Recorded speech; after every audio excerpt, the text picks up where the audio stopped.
So friends, 10th class అయిపోగానే next ఏంటి? ఎంపీసీయా, బైపీసీయా, లేకపోతే కామర్సా, లేకపోతే ఇంకేదన్నానా?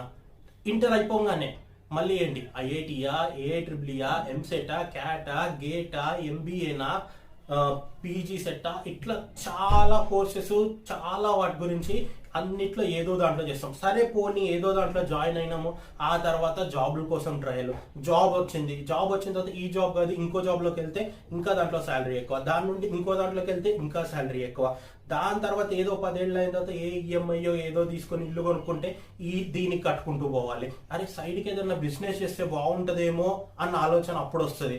వచ్చిన తర్వాత అరే స్టాక్ మార్కెట్ చేద్దామా, రియల్ ఎస్టేట్ చేద్దామా, చిట్టీల వ్యాపారం చేద్దామా, ఇట్లా ప్రతి ఒక్కడు ఏదో దాని గురించి ఆలోచిస్తూనే ఉంటాడు. ఈ వీడియోలో ఈ విషయం గురించి నేను మాట్లాడబోతున్నా, career guidance 2020 in Telugu. So friends, మొత్తము మన 100 మంది తీసుకుంటే 100 మందిని 2 గ్రూప్స్ గా డివైడ్ చేస్తున్నాను నేను. ఇప్పుడు గ్రూప్ ఏ వీళ్ళు ఎలా ఉంటారంటే, వీళ్ళకు అసలుకి కెరియర్ గైడెన్స్ అన్నది అవసరమే లేదు.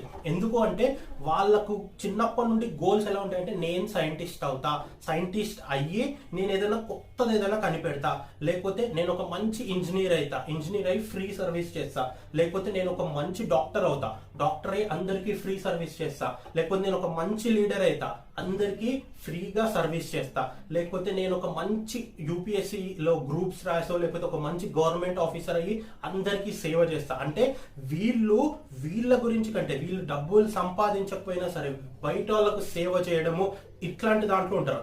వీళ్ళకు కెరియర్ గైడెన్స్ అవసరం లేదు. ఎందుకంటే వీళ్ళకు ఎదుటోడికి సేవ చేయడం వల్ల వచ్చే హ్యాపీనెస్ వీళ్ళకి కావాలి. కాబట్టి వీళ్ళు ఒకవేళ నేను కెరియర్ గైడెన్స్ వాడికైనా చెప్పాలని వెళ్ళినా వాడు వినాల్సిన అవసరం లేదు. వీళ్ళు 100లో ఒక్కడో ఇద్దరు ఉంటారు.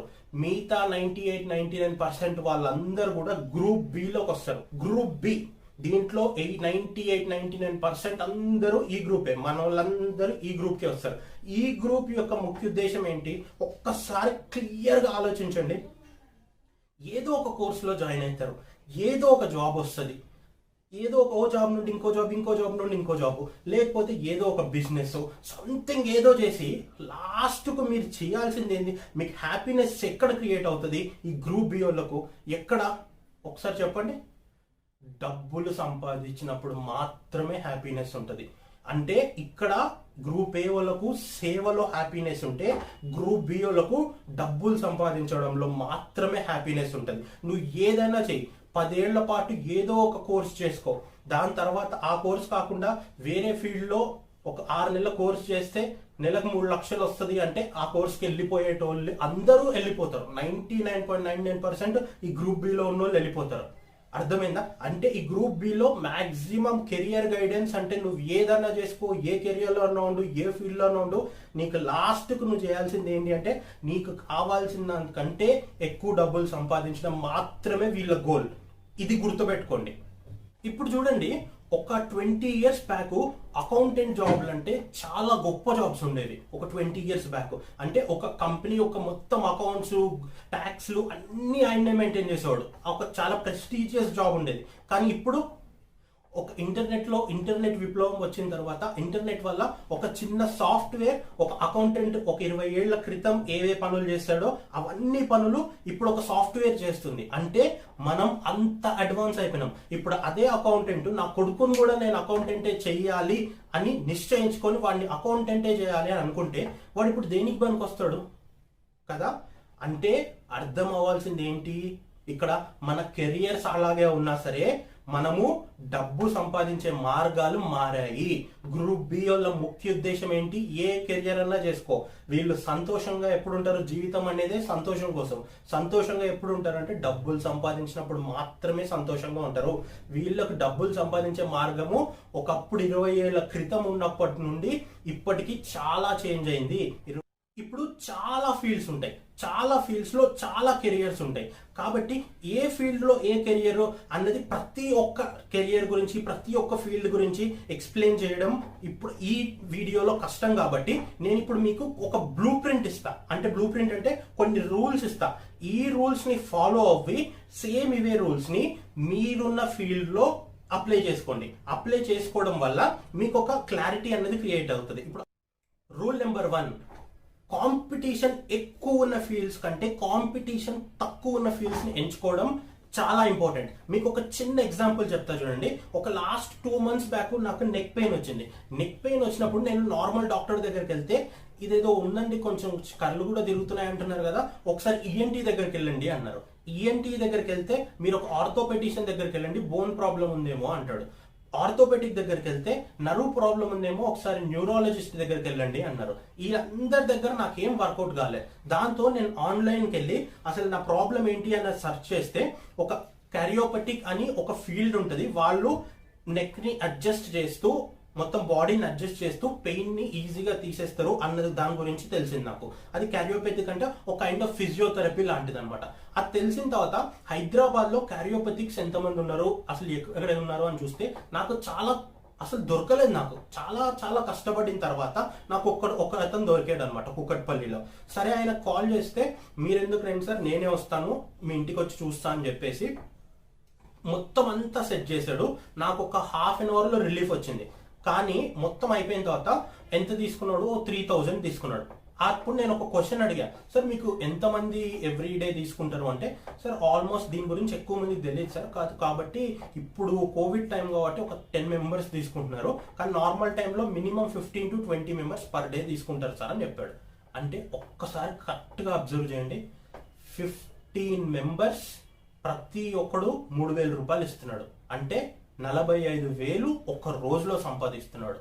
45,000 ఒక రోజులో సంపాదిస్తున్నాడు అంటే వారానికి 6 రోజులే పెట్టుకున్నా సరే సంవత్సరానికి ఆయన 1,20,00,000 కంటే ఎక్కువ సంపాదిస్తున్నాడు. అర్థమైందా? 1,20,00,000 కంటే ఎక్కువ సంపాదిస్తున్నాడు. అదే 2 years లో ఆల్మోస్ట్ 2.5 కోట్ల రూపాయలు సంపాదిస్తున్నాడు. ఇప్పుడు ఒక చిన్న ఎగ్జాంపుల్ చెప్తా. ఈ 2.5 కోట్ల రూపాయలని ఆయన బ్యాంక్ లో ఫిక్స్డ్ డిపాజిట్ చేసిన తక్కువలో 6% ఇంట్రెస్ట్ తీసుకున్నా సరే నెలకు ఆయనకు 1,20,000 నుండి 1,50,000 వరకు వస్తుంది. అంటే నెక్స్ట్ జీవితం మొత్తం 2 ఏళ్ళు కష్టపడి పనిచేస్తే జీవితం మొత్తం కాళ్ళ మీద కాలు వేసుకొని బతికినా అసలు ఏ పని చేయకపోయినా ఆయనకు నెలకు 1,50,000 రూపాయల వరకు వస్తుంది. కెరియర్ అంటే ఇది. కెరియర్ చూస్ చేసుకోవాలంటే ఇది. మనకు తక్కువ కాంపిటీషన్ ఉన్న దాంట్లోకి వెళ్తే మనకు స్కోప్ ఎక్కువగా ఉంటుంది. అదే చూడండి, ఇంటర్ అయిపోగానే ఐఐటి అంటారు. ఐఐటి మన దేశంలో 15 లక్షల మంది ఐఐటికి ప్రిపేర్ అవుతుంటారు, ఎగ్జామ్స్ రాస్తుంటారు. కానీ ఉన్న సీట్లు ఎన్ని జనరల్లో 10 నుండి 15,000 వరకు మాత్రమే మ్యాక్సిమం అన్ని కలిపితే కూడా. అంటే 15 లక్షల మంది 12,000 సీట్ల కోసం పోటీ పడుతుంటారు. అంటే 12,000 మంది వచ్చిన తర్వాత మిగతా వాళ్ళందరికీ ఏంటి రానట్టే కదా.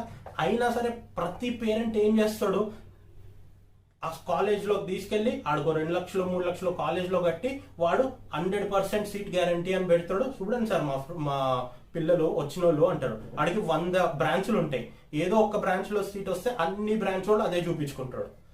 అంటే ఫూల్ అయ్యేది ఎవరు? పేరెంట్ ఫూల్ అయ్యేది. కాబట్టి మీరు అర్థం చేసుకోవాల్సింది ఏంటి అంటే, ఇక్కడ నువ్వు కాంపిటీషన్ లో పార్టిసిపేట్ చేయొద్దు, ఐఐటి రాయొద్దు అని కాదు. నీకు అంతా ఉండి నేను ఐఐటి అనే అవ్వాలి, నేను మంచి సాఫ్ట్వేర్ ఇంజనీరే అవ్వాలి, అయ్యి సేవ చేయాలి అని ఉంటే నువ్వు ఏ గ్రూప్ లోకి వస్తావు. లేదు నేను ఏదైనా లాస్ట్ నేను చేయాల్సింది డబ్బు సంపాదించడము అని మాత్రం అంటే నువ్వు బి గ్రూప్ లోకి వస్తావు. నువ్వు డబ్బు సంపాదించడం వల్లనే హ్యాపీగా ఫీల్ అవుతావు అని అనుకుంటే బి గ్రూప్ లోకి వస్తావు. బి గ్రూప్ లో కాంపిటీషన్ ఎక్కువ ఉన్న ప్లేసెస్ కావాలనుకుంటా కాంపిటీషన్ తక్కువ ఉన్న ఫీల్డ్స్ లోకి రావాలి, వచ్చి దాన్ని సెలెక్ట్ చేసుకోవాలి. సో ఇది రూల్ నెంబర్ 1, తక్కువ కాంపిటీషన్ ఉన్న ఫీల్డ్స్ లో తీసుకోవడం. రూల్ నెంబర్ 2, నీకు వచ్చిన దాన్ని ఎలా డబ్బు చేసుకోవాలి అన్నది ఇంపార్టెంట్. అంటే ఏంటి అంటే, ఇప్పుడు అందరు అనుకుంటారు నేను ఏదో ఒక కోర్స్ తీసుకున్నా లేకపోతే ఏదో ఒక ఫీల్డ్ తీసుకున్నా అందులో నేను ప్రొఫెషనల్ అయ్యేంత వరకు నేను ఆగాలి, ఆ తర్వాత నాకు ఒక జాబ్ రావాలి, ఆ తర్వాత నా స్కిల్స్ ఏంటో ఆ జాబ్లో చూపించి ఆ శాలరీ రావాలి, అప్పుడు నేను సంతోషంగా ఉండాలి. ఇప్పటి వరకు ఇదే ఆలోచనలో ఉన్నారు. అందుకే అన్ఎంప్లాయ్మెంట్ అలాగే ఉంది, మన దేశంలో ప్రాబ్లమ్స్ అలాగే ఉన్నాయి. చూడండి, ఒక 10,000 పెట్టి అమీర్పేట్కి వచ్చి ఒక జావా క్లాస్ లో కోర్స్ నేర్చుకుంటాడు ఒక అతను. నేర్చుకున్న తర్వాత ఒక 6 నెలలు కంపెనీల చుట్టూ తిరుగుతాడు. తిరిగిన తర్వాత లాస్ట్ ఒక జాబ్ వస్తుంది, 25,000 సంపాదన. 10,000 ఖర్చు పెడితే లాస్ట్ 25,000 శాలరీతోని ఒక జాబ్ వచ్చింది. హ్యాపీగా ఉంటాడా? 25,000తో సరిపోతుందా లైఫ్? కాదు కదా. అదే నేను ఇప్పుడు ఏం చెప్తున్నా అంటే, వీడు స్కిల్ వచ్చి నేను అన్నీ నాకు జావాలో మొత్తం అంతా వచ్చు అన్నంత వరకు ఆగి దాంట్లో ఎక్స్పీరియన్స్ వచ్చి ఆ తర్వాత వేరే వాళ్ళకి నేర్పించడం కంటే, ఇప్పుడు నీకు కోర్స్ అయిపోయిందా, 6 monthsలో నువ్వు జావా నేర్చుకున్నావు, నీకెంత వస్తే అంత నీకైతే వచ్చు కదా. ఇప్పుడు నేనేం చెప్తా అంటే, నువ్వు నీలాంటోడు ఇంకోటి ఎవడన్నా ఉంటే వాడికి నేర్పించు. 10,000 పెట్టాల్సిన అవసరం లేదు. నువ్వు 10,000 పెట్టి నేర్చుకున్నావు కదా. నేనేం చెప్తా అంటే, ఒక్కటి దగ్గర 100 రూపాయలే తీసుకో. జూమ్ కాల్ పెట్టు ఎవ్రీ డే 1.5 hours ఈ టైం నుండి ఈ టైంకి జావా క్లాసెస్ చెప్తాను. 100 రూపాయలు మాత్రమే ఫీజు. 100 రూపాయలు జావా నేర్పిస్తా అంటే 100 మంది పక్కాగా వస్తారు. 100% రాసిస్తా. నా ఇంట్లో నేను కూర్చొని ఒక గంట సేపు క్లాస్ వింటే నాకు ఒక స్కిల్ వస్తుంది అన్నప్పుడు నేను 10,000 పెట్టి ఇంకో కోచింగ్ సెంటర్కి ఎందుకు వెళ్తా? నేను ఇతని దగ్గర నేర్చుకుంటా కదా. అర్థమవుతుందా? అంటే చూడండి, 100 మంది వస్తే ఒక్కొక్కటి దగ్గర 100 రూపాయలు తీసుకుంటే ఒక్క కోర్సు 2 months కోర్స్ అయిపోతే నీకు ఎంత వస్తుంది? 1,00,000 రూపాయలు వస్తుంది. అదే నువ్వేం చేస్తున్నావు? 6 నెలలు వెయిట్ చేసి ఇంటర్వ్యూల కోసం తిరిగి ఆ తర్వాత జాబ్కి అప్లై చేసి లాస్ట్కు 25,000 పర్ మంత్ వస్తుంది. ఇక్కడ నీకు 2 months సంపాదిస్తే 1,00,000 రూపాయలు వస్తుంది. అట్లాంటివి అదేది డైలీ 2 hours మాత్రమే వర్క్ చేస్తే అట్లా 4-5 బ్యాచ్లు వస్తే కదా. అందుకు నేను చెప్పేది ఏంటి అంటే, నువ్వు ప్రొఫెషనల్ అయ్యేంత వరకు ఆగాల్సిన అవసరం లేదు. లెట్స్ సే సపోజ్ నీకు ఏదన్నా ఒక పని ఒక 50% వచ్చిందనుకో, 50% కూడా రానోళ్లకు నువ్వే ఇన్స్పిరేషన్. అర్థమైందా? వాళ్ళు ఈ 50% ఎట్లా వస్తుంది, ఎట్లా నేర్చుకుని ఉంటాడు అని ఆలోచిస్తారు. వాళ్ళని నువ్వు క్యాపిటలైజ్ చేసుకుంటే చాలు. అంటే నీకు అప్పుడు డౌట్ వస్తుంది, అట్లా ఎట్లా చేసుకుంటారు, 50% నాకు వచ్చు అనేసి నన్ను ఎట్లా నమ్ముతారు వీళ్ళు అని అనుకుంటే, నువ్వు నిజాయితీగా ఉంటే ఎవడైనా నమ్ముతాడు. గుర్తుపెట్టుకో, నిజాయితీ అన్నది ఇంపార్టెంట్. నువ్వు బిజినెస్లో స్టార్ట్ అవుతున్నావు అంటే నిజాయితీ ఇంపార్టెంట్. నువ్వు ఆన్లైన్లో వచ్చి నేను ఈ కాన్సెప్ట్స్ నేర్పిస్తా, ఈ కాన్సెప్ట్స్ నేను పర్ఫెక్ట్, ఈ కాన్సెప్ట్స్ నేర్చుకోవడానికి 100 రూపీస్ కడితే సరిపోతుంది అని చెప్తే 100 మంది 100% వస్తారు. అంటే ఏంటి? నువ్వు ప్రొఫెషనల్ అవ్వాల్సిన అవసరం లేదు. నీకు 50% వస్తే 50% కన్నా తక్కువ వచ్చిన వాళ్ళందరూ నీ కస్టమర్స్. ఆ తర్వాత నువ్వు 70%కి వెళ్తే 70% కంటే కింద ఉన్న వాళ్ళందరూ నీ కస్టమర్స్. నీకంటే బాగా సంపాదించి చాలా ఈజీగా రిచ్ అయ్యే వాళ్ళు ఎంతో మంది ఉంటారు. ఇప్పుడు సంపాదించే మార్గం మారింది. ఇంటర్నెట్ త్రూనే అందరూ డబ్బులు సంపాదించవచ్చు. అది నువ్వు అర్థం చేసుకోవాల్సింది. ఇంటర్నెట్ త్రూ అంటే నీకు వచ్చిన దాంట్లోనే నీకు ఎంత 50% వస్తే ఆ 50% నేర్పిస్తా అంటే ప్రపంచంలో ఉన్న ఎంతో మంది నీ కస్టమర్లు అవుతారు. అదే నువ్వు మీ ఇంటి గల్లీలో షాప్ పెడితే మీ ఇంటి గల్లీలో అడే కొంటాడు, మీ ఊరు సెంటర్లో షాప్ పెడితే మీ ఊరు అడే కొంటాడు. ఆన్లైన్కి వస్తే ప్రపంచం మొత్తంలో ఎవరికి కావాలంటే వాడు నీ దగ్గరకు వచ్చి కొంటాడు. అర్థమవుతుందా? కాబట్టి నువ్వు అర్థం చేసుకోవాల్సింది ఏంటి అంటే, 100% ఎప్పుడు దేంట్లో నువ్వు ప్రొఫెషనల్ అవ్వలేవు. నీకెంత వస్తే దాన్ని క్యాపిటలైజ్ చేసుకో. ఈ మధ్య చూసాను, ఒక ఫేస్బుక్ అడ్వర్టైజ్మెంట్ చూసాను. ఒక అతను పెట్టాడు, ఇండియనే, పేరు చెప్పను, కానీ ఒక అతను పెట్టాడు, లవ్ ఫెయిల్యూర్ నుండి, లవ్ బ్రేకప్స్ నుండి బయటికి ఎలా రావాలి అని ఒక కోర్స్ తీసుకొచ్చాడు. ఆ కోర్సు కాస్ట్ 35,000. ఆయనకు ఎవ్రీ డే 5 customers వస్తున్నారు ఆన్లైన్లో. Every day 5 members, 35,000 rupees course. దేని గురించి? లవ్ బ్రేకప్ నుండి బయటికి ఎలా రావాలి.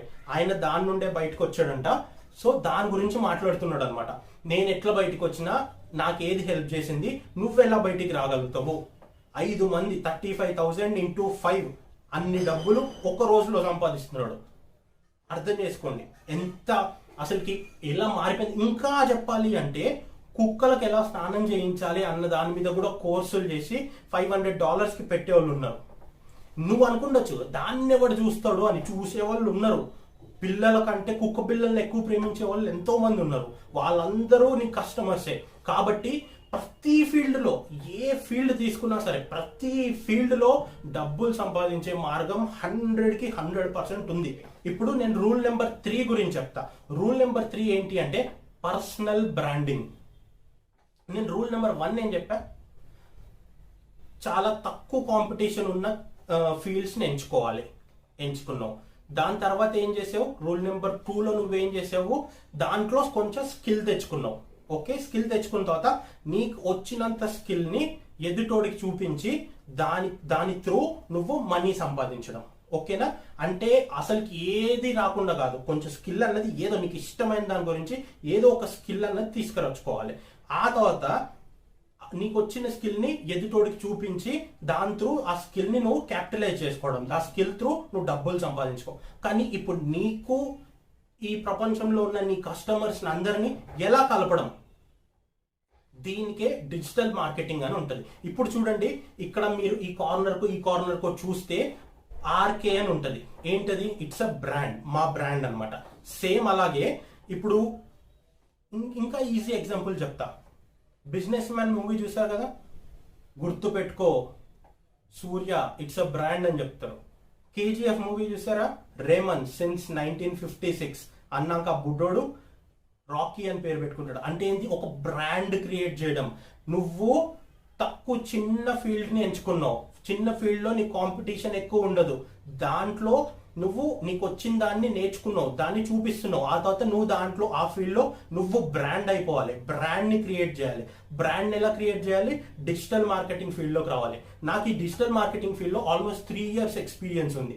ఇప్పుడు మీరు ప్రాక్టికల్ థింకింగ్ ఇన్ తెలుగు అన్న మన ఛానల్ గురించి తీసుకుంటే, మన ఛానల్ యూట్యూబ్ లో ఉంది, ఇన్స్టాగ్రామ్ లో ఉంది, ఐజీటీవీలో ఉంది, రీల్స్ లో ఉంది, పాడ్కాస్ట్ లో ఉంది, యాపిల్ పాడ్కాస్ట్ లో ఉంది, స్పాటిఫైలో ఉంది, ట్విట్టర్ లో ఉంది, టెలిగ్రామ్ లో ఉంది, ఇంకా 2-3 డిఫరెంట్ ప్లాట్ఫామ్స్ ఉన్నాయి. వీటన్నిటిలో చూడండి. ఈ వీడియోని నువ్వు చూస్తున్నావు కదా, ఈ వీడియో నువ్వు చూస్తున్నావు అంటే నీ అంతటా నువ్వు ఓపెన్ చేసి చూసింది కాదు, నువ్వు ఇలా ఓపెన్ చేసి చూస్తావు అన్న మైండ్ సెట్ నీలో ఉంది అన్న సంగతి గూగుల్కి తెలుసు. కాబట్టి నేను గూగుల్కి డబ్బులు కట్టడం వల్ల మీరు ఈ వీడియోని క్లిక్ చేయడం జరిగింది. ఒక చిన్న ఎగ్జాంపుల్ చెప్తే, ఈ వీడియో మీరు క్లిక్ చేయడానికి 12 నుండి 16 పైసా పడింది నాకు. అలా ఒక 1000 మెంబర్స్ యూట్యూబ్ లో 12,000 మెంబర్స్ చూస్తే నాకు 120 నుండి 160 రూపీస్ వరకు పడుతుంది అంతే. ఇప్పుడు నేను 1000 మెంబర్స్ ఈ వీడియోని చూస్తే 120 to 160 రూపీస్ ఖర్చు పెట్టడం జరిగింది.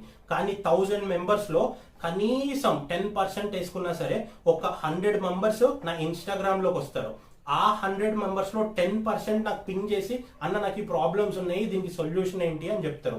చిన్న చిన్నవి అయితే ఈజీగా అప్పటికప్పుడు చెప్పేసి సాల్వ్ చేసేస్తుంటాం.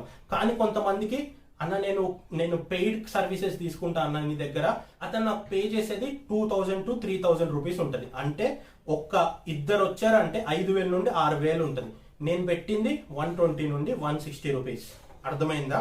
ఇదేంది? ఓన్లీ యూట్యూబే. నేనేం చెప్పా, ఇన్ని ఉన్నాయి అని చెప్పా. మాకు ఎక్కువ కస్టమర్స్ స్పాటిఫై నుండి వస్తుంటారు. అంటే అర్థం ఏంటి? డబ్బులు సంపాదించే మార్గాలు మారాయి. మీకు ఒక దాంట్లో స్కిల్ వస్తే చాలు. ఇప్పుడు నేనేం చేస్తున్నా, బ్రాండ్ ప్రమోట్ చేస్తున్నా. నాకు ఈ స్కిల్ ఉంది, నా స్కిల్ ఏంటి అంటే నేను అందరినీ అనలైజ్ చేయగలుగుతా, నేను ఒక దానికి సొల్యూషన్ ప్రొవైడ్ చేయగలుగుతా, నాకు చిన్నప్పటి నుండి ఆ స్కిల్స్ అన్నది ఉన్నాయి, నేను సైకాలజీ గురించి నేర్చుకున్నాను కాబట్టి నాకు ఇవన్నీ వచ్చు అని నా బ్రాండ్ని నేను ప్రమోట్ చేస్తూ మనీ వస్తున్నాయి. అర్థమైందా? అంటే డబ్బులు సంపాదించడం అంటే ఈ కాలంలో చాలా వరకు మారిపోయింది. Online business, online marketing, digital marketing అన్నది ఇప్పుడు ఉన్న లేటెస్ట్ ట్రెండ్.